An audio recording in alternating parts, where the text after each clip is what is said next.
नमस्कार, मी ऋषाली यादव सारंग। आता पाहूयात बातम्या विस्तारानं। फडणवीस राजकारणामधील पावसाळ्यामध्ये उगवणारी छत्री अशा शब्दात संजय राऊतांनी टीका केली आहे। आम्हाला सत्तेमध्ये येऊन फडणवीसांनी केलेली घाण स्वच्छ करावी लागेल असं संजय राऊतांनी म्हटलंय। तर संजय राऊत पावसाळ्यातील गमबूट असा पलटवार नितेश राणे यांनी केलेला आहे।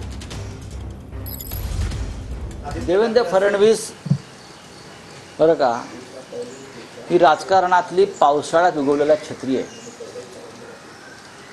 जसं आता राजस्थान, मध्य प्रदेश वगैरे अनेक भागामध्ये मुख्यमंत्री नेमले गेले, कोणाला माहीत नाही, तसंच त्या काळामध्ये देवेंद्र फडणवीस यांना मुख्यमंत्रीपदी अनेक अनुभवी नेत्यांना डावलून केल्यामुळे देवेंद्र फडणवीस महाराष्ट्राला माहीत झाले। पावसाळ्यात जे गंबूट घालतात,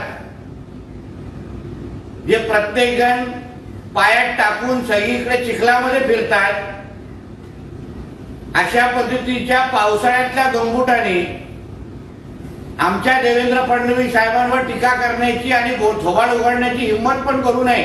तुझ्यासारखा नाक्यावरच्या छपरीने अशा मोठे आणि अनुभवी आणि विद्वान माणसाबद्दल बोलणं हे तुला काही शोभत नाही।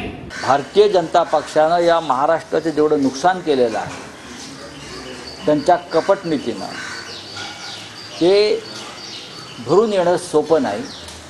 त्यासाठी महाराष्ट्रामध्ये आम्हाला पुन्हा सत्तेवर यावं लागेल आणि जी घाण आहे फडणवीस आणि त्यांच्या लोकांनी निर्माण केलेली ती आम्हाला स्वच्छ करावी लागेल। ऑक्टोबरला महाविकास आघाडीची उरली सुरली घाण हे देवेंद्रजींच्या नेतृत्वाखाली आम्ही साफ करणार आहोत। महाराष्ट्रामध्ये पेस्ट कंट्रोलची मोहीम आम्ही राबवणार आहोत। हे जे काय उगाच मच्छर आणि किडे हे महाविकास आघाडीचे पुढे जे राज्यामध्ये जे फिरतायत ना, ह्यांना आता देवेंद्रजींच्या नेतृत्वाखाली पेस्ट कंट्रोलच्या नावाने महाराष्ट्र आम्ही साफ करून देणार आहोत।